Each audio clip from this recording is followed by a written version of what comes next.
ও ঠাকুমা, কেনার লোক তো কেউ নেই, সবাই তো হাতিটার কাছে। তা হোক গিয়ে, লাউগুলো তো আমার বিক্রি করতেই হবে রে, না হলে তো অনেক লোকসান হয়ে যাবে রে। ছাড়ো তো তোমার লাভ লোকসান, খরচা তো এক পয়সাও করো না। কি করবে তুমি এত টাকার?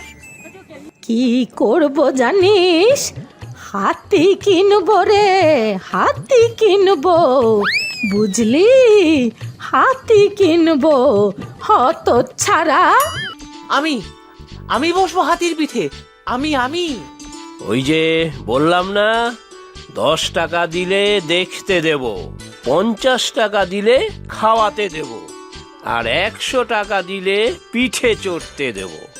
আর হ্যাঁ, আমার মুন্না যদি কারো হাতে কোনো সবজি খায়, তবে তাকে এমনি পিঠে চড়তে দেব। এসব তোমার চালাকি, তুমি হাতিকে শিখিয়ে রেখেছো কারো হাতে না খেতে।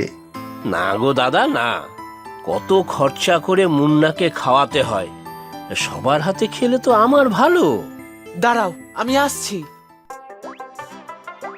ও ঠাকুমা, একটা লাউ নিলাম, এক্ষুনি আসছি। ওরে হতভাগা, লাউ নিয়ে দৌড়ালি কোথায়? হায় হায়, আমার কত লোকসান হয়ে গেল রে। আমি দেব, এই লাউটা খাওয়াবো, ও খেলে আমাকে মুন্নার পিঠে চড়তে দেবে তো? ও বাবা, এত বড় লাউ!